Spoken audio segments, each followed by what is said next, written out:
So if the query is a load of rubbish and doesn't make sense, even if it does return, well, it wouldn't return because it would fail, but query success doesn't necessarily mean it's returned any rows. It just means that it's structured properly and it's run correctly. So let's just test this first of all.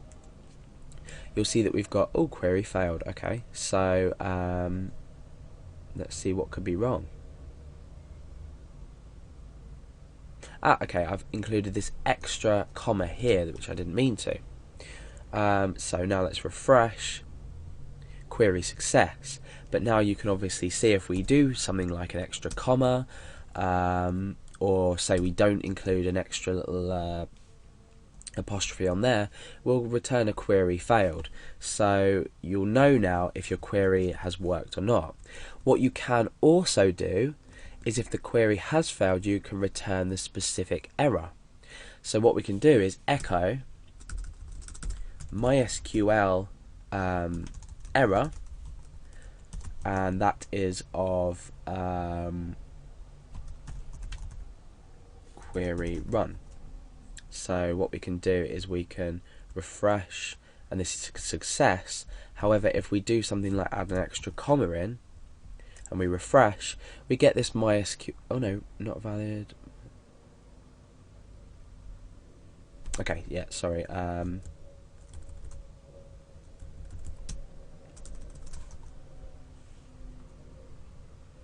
There we go.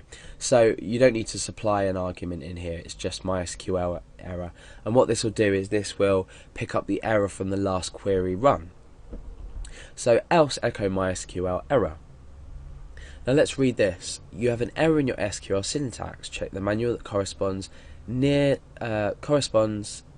your MySQL server version for the right syntax to use near from food, order by ID. So that's the rest of it.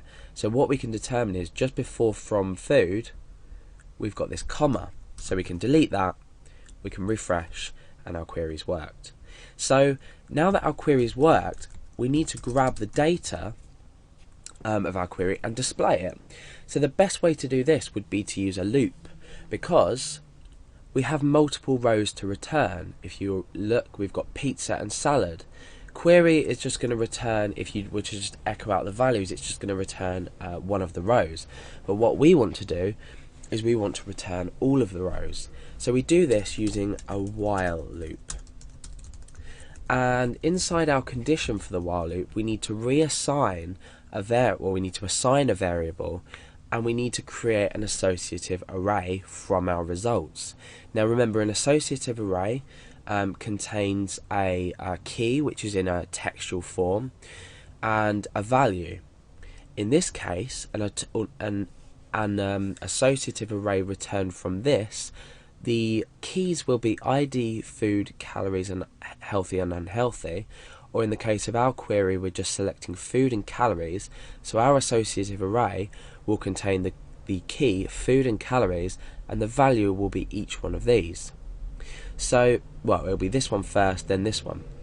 So we can then return them in a loop.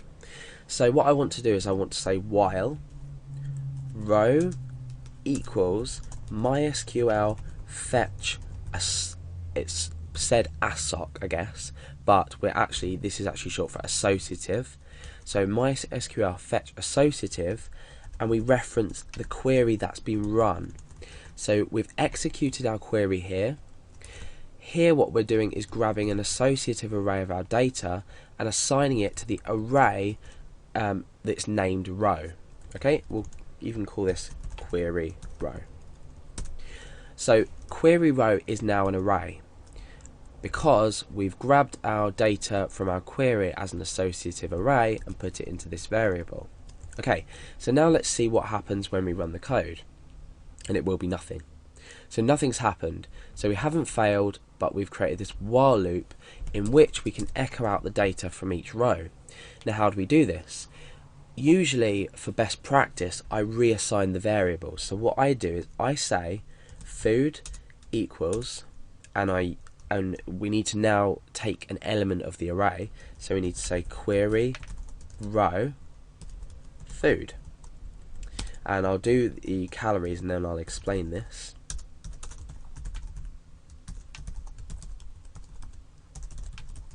Okay, so we've got a variable now called food, and we've got a variable called calories, and they're both equal to the reference of this array. Remember, we're using square brackets, and because it's an associative array, we're taking the value from the field name food and the field name calories. So this food here and this calories here correspond to this and that.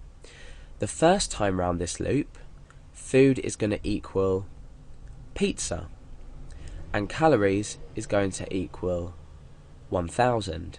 The second time round this loop, remember because we're using a while loop, food is going to be equal to salad, and then calories is going to be equal to 200.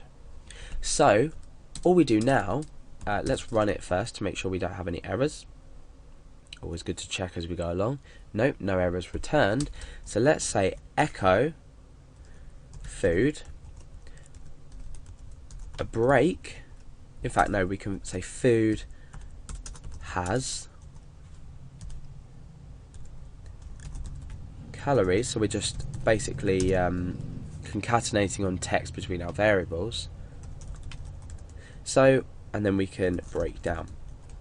So the first time around the loop, we're going to say food has calories. So this will be pizza has 1000 calories. The second time around the loop, we say salad has 200 calories. So let's just test it out and see if everything's working. Okay, so now for the first time that you can see that the query has returned the data. We're looping through each of the rows that have been returned by our query, and we're echoing out the results. So now, essentially what we've done is taken data from our database via PHP. Now what we can do is change our query around slightly so we can retrieve different information. So for example, at the moment this is pizza first, then salad. Now what happens if I want to order it by ID, as we've already seen?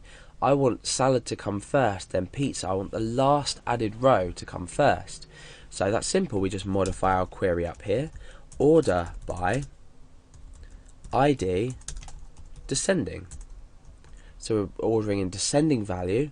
Let's come back to our PHP page and refresh, and you can see, oh no, we've got an error. So okay, order by, oh yeah, sorry, okay, I've duplicated this. We've ordered by ID, but we want to order now by descending. So order by ID descending. Let's refresh.